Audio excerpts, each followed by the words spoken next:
नमस्कार, देश न्यूज देख रहे हैं आप और मैं हूं आपके साथ दामिनी। बुलेटिन की शुरुआत करेंगे उससे पहले नजर डालते हैं कुछ हेडलाइंस पर। दशहरे पर नागपुर में आरएसएस ने शस्त्र पूजन किया। भागवत बोले, कुछ लोग नहीं चाहते भारत में शांति हो, कट्टरता से उन्माद फैलता रहे। ओवैसी ने फिलिस्तीनी जिंदाबाद के नारे लगाए, बोले मोदी रुकवाए इजराइल हमास युद्ध, G20 अध्यक्षता के चलते पीएम की जिम्मेदारी।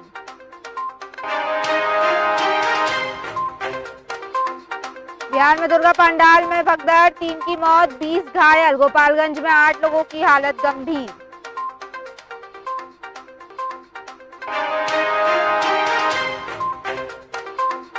रक्षा मंत्री ने सेना के जवानों के साथ दशहरा मनाया। तवांग बॉर्डर पर शस्त्र पूजा की। सुरक्षा बलों से बोले, देश को आप पर भरोसा।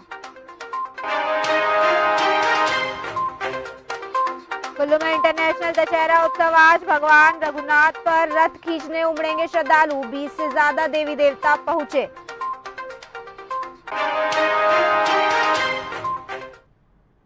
वहीं खबरों का सिलसिला शुरू करते हैं और सबसे पहले बात करेंगे भिंड की। भिंड में अपराधी बेखौफ हो गए हैं। निरंकुश बेखौफ अपराधियों ने दुकान पर फायरिंग की। बाइक पर सवार होकर आए 3 अज्ञात बदमाशों ने दुकान पर की फायरिंग। आपको बता दें कि सत्कार होटल के पास बनी चाय सुट्टा बार की दुकान पर फायरिंग की गई। गोली लगने से दुकान में लगा कांच हुआ चकनाचूर हो गया और घटना भिंड के हाउसिंग कॉलोनी स्थित सत्कार होटल के पास बनी चाय सुट्टा बार दुकान की है। घटना की सूचना मिलते ही मौके पर सिटी कोतवाली थाना पुलिस पहुंची और घटना पर सिटी कोतवाली थाना पुलिस पहुंचकर अपराधियों की धरपकड़ और जांच पड़ताल में जुटी है।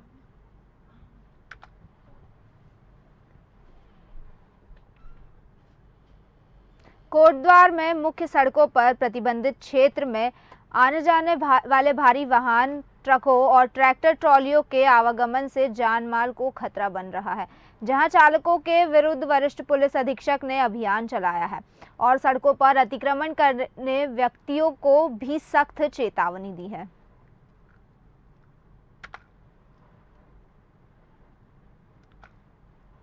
ये जो भारी वाहन हैं या ट्रैक्टर हैं प्रतिबंधित क्षेत्र में प्रतिबंधित समय में जो प्रवेश करते हैं, तो हमारे उच्च अधिकारियों के आदेशानुसार इन ऐसे वाहनों पर सख्त से सख्त कार्रवाई की गई। इन वाहनों के पास जो ट्रैक्टर चल रहे हैं, जिससे आम जन का जान माल का खतरा बना रहता है, तो इन जिनके पास कागज नहीं थे उनको हमने सीज किया गया और कुछ वाहन ऐसे थे जिनके पास कागजात थे उनको चालान करके और भविष्य में इस प्रकार की पुनरावृत्ति न करने हेतु सख्त चेतावनी देकर छोड़ दिया गया। और ये इस प्रकार के अभियान हमारे समय समय पर चलते रहेंगे, जिससे किसी की भी जान माल का खतरा ना हो। हमीरपुर जिले में ट्रैक्टर ट्रॉली से एक बड़ा हादसा हो गया। बता दें, ट्रैक्टर ट्रॉली में 2 दर्जन से अधिक सवार लोग घायल हो गए हैं। कमहरिया के मस्तान शाह बाबा की मजार से बच्चों का मुंडन कराकर वापस जा रहे श्रद्धालुओं से भरी ट्रैक्टर ट्रॉली में चालक द्वारा हाइड्रोलिक प्रेशर दब जाने से सभी श्रद्धालु ट्रॉली से गिर गए। हादसे में सभी घायल श्रद्धालुओं को जिला अस्पताल लाया गया, जहां आधा दर्जन से अधिक श्रद्धालुओं को गंभीर हालत में देखते हुए डॉक्टरों ने कानपुर रेफर कर दिया। क्या घटना हो गई प्रधान जी? मुंडन करा के कमरिया से आ रहे थे, यहाँ गाड़ी का संतुलन बिगड़ गया, इसलिए पलटी खा गई। आराम से ले जाना, आराम से। बच गए हैं, थोड़ा घायल हैं। कहाँ से आ रहे थे? कमरिया। कहाँ जा रहे थे? सिजवाही। अच्छा, कितने लोग होंगे लगभग? 25-30 होंगे। अच्छा, सभी घायल हो गए? हाँ, नहीं सब नहीं हुए, 2-4-10 हो गए। थाना मौधा के अंतर्गत एक ट्रैक्टर ट्रॉली के पलटने की सूचना के संबंध में अवगत कराना है कि सिजवाही से एक ट्रैक्टर जिसमें लोग सवार होकर कमरिया गांव में गए थे एक बच्चे के मुंडन के लिए, वहां से लौटते समय सिजवाही गांव से पहले ड्राइवर द्वारा गलती से जो उसका हाइड्रोलिक प्रेशर था उसको दबा दिया गया, जिससे ट्रॉली उठ गई, जिसके परिणाम स्वरूप लोग ट्रॉली से फिसलकर नीचे गिर गए हैं। सूचना पर तत्काल लोगों को CSC मौधा लाया गया है, जिसमें अभी तक 14 लोगों को यहाँ पर लाया गया है। 7 लोगों को जिला अस्पताल हमीरपुर के लिए रेफर किया गया है। शांति व्यवस्था है, अनवैधिक कार्रवाई प्रचलित है।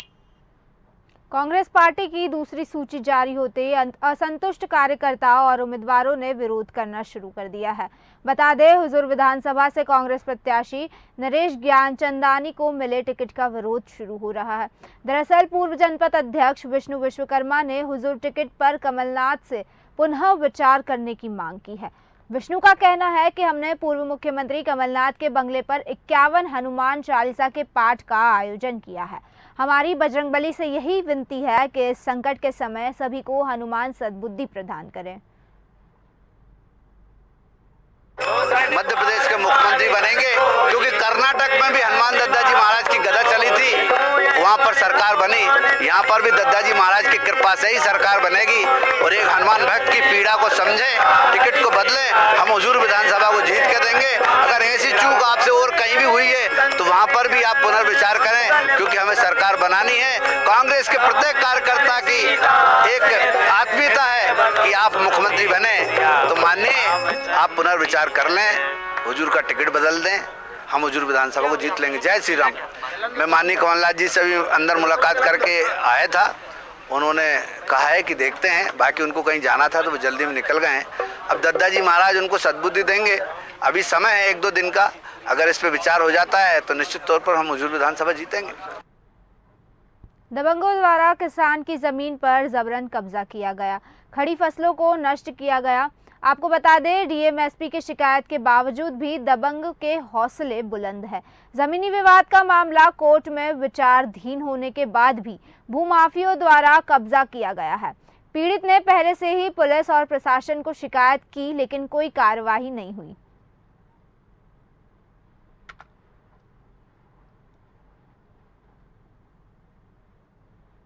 खबर जनपद उधम सिंह नगर जिले के केलाखेड़ से है, जहां वन विभाग की टीम ने छापा मारा और इस छापे के दौरान एक महिला घायल हो गई। वहीं पीड़ित महिला ने बताया कि मेरा पति किसी कारणवश जेल में है और मैं बच्चों का पालन पोषण करने के लिए जलोनी लकड़ी का काम करती हूं। वहीं नगर पंचायत अध्यक्ष अकरम पठान ने कहा कि आए दिन वन विभाग का छापा केलाखेड़ा में लगता रहता है और मैं वन विभाग के मंत्री कैलाश गहतोड़ी से इस बारे में वार्ता करूंगा।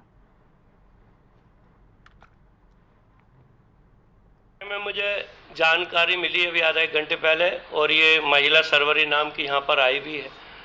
इसका पति किसी मामले में जेल में है और ये अपना रोजी रोटी के लिए पतली पतली लकड़ी बेचती है, और जो किलाखेड़े में 2-1 ताले हैं वो अंतिम संस्कारों की वजह से लकड़ी बेचती हैं, जो क्या नाम है अपना रोजी रोटी चला रहे हैं। इसने मुझे बताया कि आए दिन वन विभाग की टीम हमारे यहाँ आती है महीना चक्कर में। क्यों? बात इसकी भी सही है। मैंने ये देखा है कि वन विभाग से जो मोटरसाइकिलें लकड़ी ला रही हैं 3-3 कुंटल 2-2 कुंटल, किसी भी वन विभाग के अधिकारी ने कोई भी मोटरसाइकिल मौके पर जब्त नहीं की। और फिर वन विभाग से मुझे तो ये समझ में नहीं आ रही कि वन विभाग से लकड़ी किस वजह से कहाँ से निकल जाती है कि वो अधिकारियों को पता नहीं चलता। फिर अधिकारी क्या करते हैं, वो नीचे वाले जो उनके वहाँ पर कार्यकर्ता हैं उनसे वो निकलवा देते हैं, बाद में वो इन लोगों को आके परेशान करते हैं, और ये बिल्कुल गलत है और ये बर्दाश्त नहीं की जाएगी। ये हरकतें किलाखेड़ा में पुलिस की कई बार हो गई हैं वन विभाग की। मैं वन विभाग के उच्च अधिकारियों से वार्ता करूंगा और उन्हें लेटर भी भेजूंगा इस बारे में, इस संबंध में। और आज जो है दशहरे की छुट्टी है, इस वजह से ऑफिस सब बंद है, और मैं माननीय जो हमारे वन विभाग के उपाध्यक्ष हैं गहतोड़ी जी, राज्य मंत्री, मैं उनसे भी इस बारे में बात करूंगा कि आए दिन इन बेरोजगारों को सताया नहीं जाए। सर, मैं पतली पतली लकड़ी जलोनी अपने बच्चों का छोटा छोटा गुजारा करती हूँ, काट के और पालती हूँ। इसके पापा जेल में हैं, छोटे छोटे बच्चे हैं मेरे साथ, और वन विभाग मुझे परेशान करती है आन के। ये हाथ कैसे कटा है? ये हाथ तो मेरा वन विभाग वाली पुलिस आई थी, उन्होंने हाथापाई करी तो मेरा हाथ कट गया। नैनीताल जिले के हल्द्वानी और रामनगर में जमीन की खरीद और बिक्री के लिए रेरा के नियम पर फिलहाल रोक लगी हुई है, लेकिन उसने के बावजूद हल्द्वानी के गोलापार क्षेत्र में जहां रेरा नियम लागू होता भी नहीं है, प्रशासन के द्वारा वहां पर रेरा नियम का हवाला देते हुए प्राधिकरण ने अभी भी जमीनों की बिक्री पर रोक लगा रखी है, जिस बारे में क्षेत्र के लोगों ने डीएम नैनीताल वंदना सिंह से गुहार लगाई है। क्षेत्र में जो प्राधिकरण ने अब भी उनकी जमीनों की बिक्री पर पाबंदी लगा रखी है, जो नियमों के विरुद्ध है। देखिए, पूर्व में यहाँ पर जो हल्द्वानी तहसील में और रामनगर तहसील में रेरा के नाम पर रेस्टियाँ को रोक दिया गया था। उस संबंध में मुख्यमंत्री महोदय से देहरादून में वार्ता हुई थी और उन्होंने आश्वासन दिया था कि यहाँ पर सुचारू रूप से रेस्टियाँ पहले की तरह 6 महीने के लिए खोल दी जाएंगी और जिसका कि ये प्राधिकरण के तरफ से जो चालानी कार्रवाई प्राधिकरण क्षेत्र से बाहर की गई थी, उन गाँवों में अभी तक रेस्टियाँ नहीं हुई हैं और आप तहसील प्रशासन से पूछ लीजिए और वहाँ पर कोई रेस्टियाँ नहीं हो रही हैं। आज हम इसी बाबत यहाँ जिलाधिकारी महोदय और एडीएम साहब से मिलने आए हैं ताकि ये रेस्टियों को सुचारू रूप से कराया जा सके। बिल्कुल इस बात से तो यही लागू होता है क्योंकि 15 दिन हो गए हैं उस बात को लेके जब ये आश्वासन मिला था और अभी भी सुचारू रूप से नहीं की गई है। इस तकनीकी खामियों को इन्होंने दूर करना चाहिए। हम ये इनसे रिक्वेस्ट करने के लिए आए हैं। कार्यालय में हो रही है, यदि किसी को कोई समस्या आ रही है, यदि कोई कोर्ट केस की वजह से इशू है या किसी कोर्ट में ने रोक लगाई है, किसी प्रकार का कोई अदर लीगल इश्यूज है तो वो संज्ञान में ला सकता है। उत्तरकाशी गंगोत्री हाईवे पर हुए सड़क हादसे के मामले में परिजनों के हंगामे के बाद पुलिस एक्शन में आ गई है। पुलिस ने स्कूटी को टक्कर मारने वाले अज्ञात वाहन के खिलाफ मुकदमा दर्ज करने के साथ ही घटनास्थल के सीसीटीवी फुटेज भी खंगाले हैं और जल्द ही आरोपी की गिरफ्तारी के संकेत दिए हैं। कोतवाली इंचार्ज अनूप नयाल ने देर शाम बताया कि सीसीटीवी फुटेज में 2 वाहन ट्रेस हुए हैं, जिनमें संभवतः एक बोलेरो वाहन भी नजर आ रहा है। उन्होंने बताया कि किसी भी वक्त आरोपी की गिरफ्तारी हो सकती है। बता दें कि बीती रात गंगोत्री हाईवे पर अज्ञात वाहन स्कूटी सवार 2 लोगों को टक्कर मारकर फरार हो गया। इस हादसे में बठेड़ी और मातली के 2 युवकों की मौत हो गई। वहीं रविवार सुबह परिजनों और ग्रामीणों ने आरोपी की गिरफ्तारी को लेकर जिला अस्पताल में जमकर हंगामा किया, जिसके बाद पुलिस ने कार्रवाई का आश्वासन देकर मामला शांत कराया।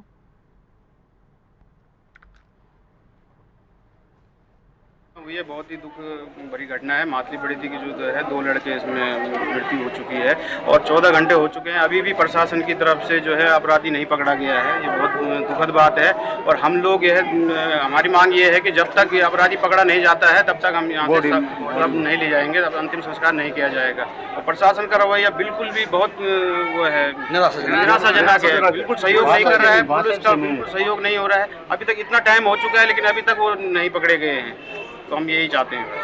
तो हमने कैमरे दिखवा रहे हैं इसमें और पूरे रूट को ट्रेस किया गया है। जितने भी कैमरे हैं, होटल्स के कैमरे या लोगों के प्राइवेट कैमरे हैं या सरकारी कैमरे, सबको दिखवाए जा रहे हैं। 4-5 टीम हमने गठित कर दी है और कुछ लोगों को बाहर के लिए भी रवाना किया गया है। कुछ गाड़ियाँ चिन्हित की गई जो संदिग्ध लग रही हैं, उन्हीं पर हमारा कार्य जारी है।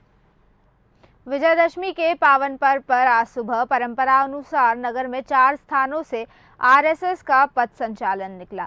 अपने पूरे अनुशासन में स्वयंसेवक कतारबद्ध निकले और पथ संचालन का नगर में कई स्थानों पर पुष्प वर्षा कर स्वागत किया गया। वहीं आज विजयदशमी दशहरे के पावन पर्व पर शाम को बुराई के प्रतीक 51 फीट के रावण का दशहरा मैदान पर दहन होगा। सुबह से ही दशहरा पर्व की नगर में धूम है।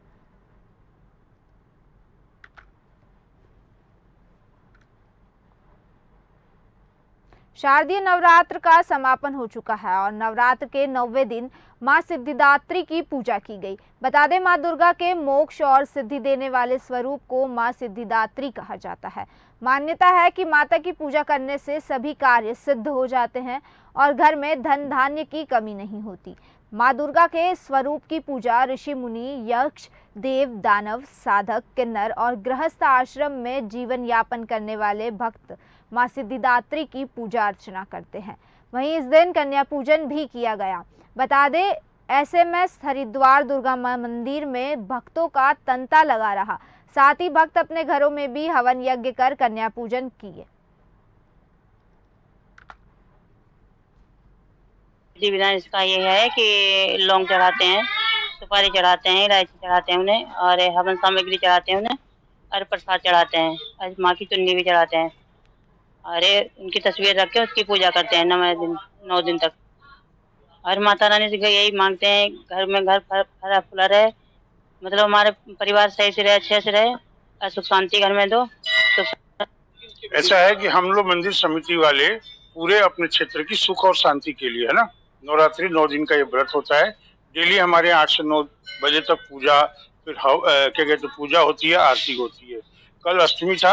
हमारे पश्चिम के जो लोग होते हैं, इस साइड के एरिया के अंदर ज्यादातर लोग चूंकि अष्टमी मनाते हैं, इसलिए मंदिर के अंदर बहुत ज्यादा कल को भीड़ थी। और कल हम लोगों ने अष्टमी की पूजा यहाँ पर किया। पूजा अर्चना करने के बाद भक्तों द्वारा तमाम जो अपने अपने उनके मन में श्रद्धा भाव, जो भी उनकी अपेक्षाएं होती है, उसके लिए वो माता से अपना आशीर्वाद मांगती है। माता जो है सभी भक्तों के ऊपर अपनी दया करती है, और जिस तरह से भक्तों के मन में एक उम्मीद होती है, माता उनकी उम्मीद पर खरा उतरती है। मध्य प्रदेश के ग्वालियर में स्थित सिंधिया स्कूल के स्थापना दिवस के कार्यक्रम के बाद केंद्रीय मंत्री ज्योतिरादित्य सिंधिया का डांस करते हुए एक वीडियो सामने आया है।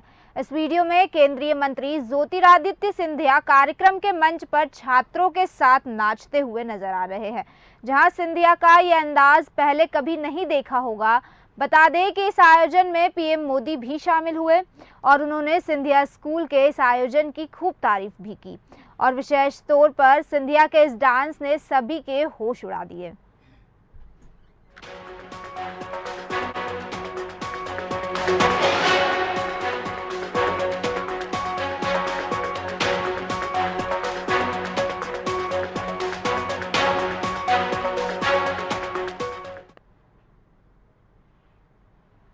मध्य प्रदेश कांग्रेस में टिकट बंटवारे को लेकर मची कलह थमने का नाम ही नहीं ले रही है। प्रदेश की करीब 47 सीटों पर पार्टी प्रत्याशियों का विरोध हो रहा है। 5 सीटों पर तो खुली बगावत हो रही है। बता दें, सोमवार को भोपाल में कमलनाथ के बंगले पर शुजालपुर और होशंगाबाद विधानसभा क्षेत्र के नाराज कार्यकर्ताओं ने प्रदर्शन किया। ये कार्यकर्ता प्रत्याशी बदले जाने की मांग कर रहे हैं। वहीं गरौट से आए कार्यकर्ताओं ने तो दिग्विजय सिंह के फोटो पर जूते मारे। शुजालपुर से नाराज कार्यकर्ता 3 दिन में दूसरी बार भोपाल पहुंचे हैं, जिन्होंने शुजालपुर सीट से कांग्रेस के घोषित प्रत्याशी रामवीर सिंह का विरोध किया है। प्रदर्शनकारी टिकट की दावेदारी कर रहे योगेंद्र सिंह बंटी बना के समर्थक है, जो उनके लिए टिकट की मांग कर रहे हैं। वहीं बता दें, मंदसौर जिले के गरौट विधानसभा क्षेत्र से आए कार्यकर्ताओं ने कमलनाथ के बंगले के बाहर जमकर नारेबाजी की और नाराज कार्यकर्ताओं ने गरौट से प्रत्याशी बनाए गए पूर्व मंत्री सुभाष सौजतिया और पूर्व सीएम दिग्विजय सिंह के फोटो पर जूते मारे। प्रदर्शन कर रहे कार्यकर्ता गरौट से कांग्रेस नेता त्रिलोक पाटीदार के समर्थक है और उनका कहना है कि हार की हैट्रिक बनाने वाले नेता को प्रत्याशी बना दिया। कार्यकर्ताओं ने बैनर पर लिखा, 3 बार हारो या 30 बार हारो, रुपए का सूटकेस दो और टिकट लो। कमलनाथ के बंगले पर प्रदर्शन करने वाले कांग्रेस विधायक मुरली मोरवाल और उनके करीब 50 समर्थकों पर भोपाल के श्यामला हिल्स थाने में एफआईआर दर्ज की गई है। वहीं रविवार को मुरली मोरवाल ने अपने समर्थकों के साथ कमलनाथ के बंगले पर विरोध प्रदर्शन किया था। इस दौरान कुछ समर्थकों ने खुद पर पेट्रोल छिड़ककर आत्मदाह की कोशिश भी की थी। बता दें, मुरली मोरवाल उज्जैन जिले के बड़नगर सीट से विधायक है। कांग्रेस ने इस बार उनका टिकट भी काट दिया है।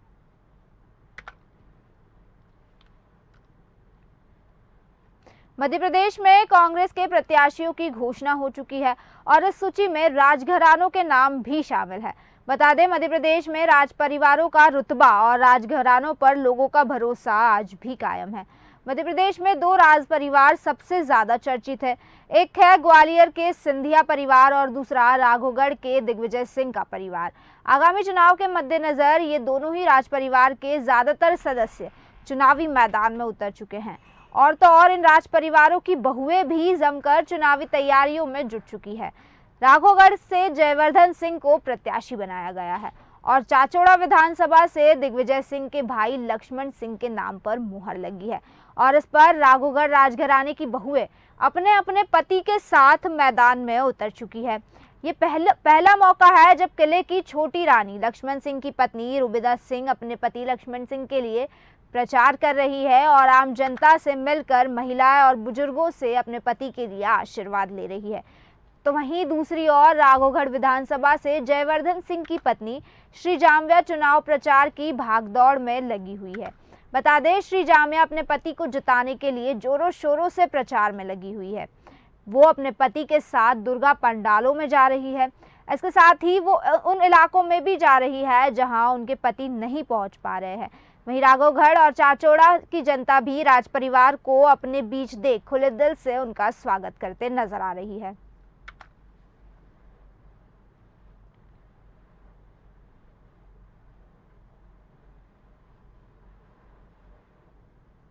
फिलहाल के बुलेटिन में बस इतना ही। बने रहिए देश न्यूज के साथ।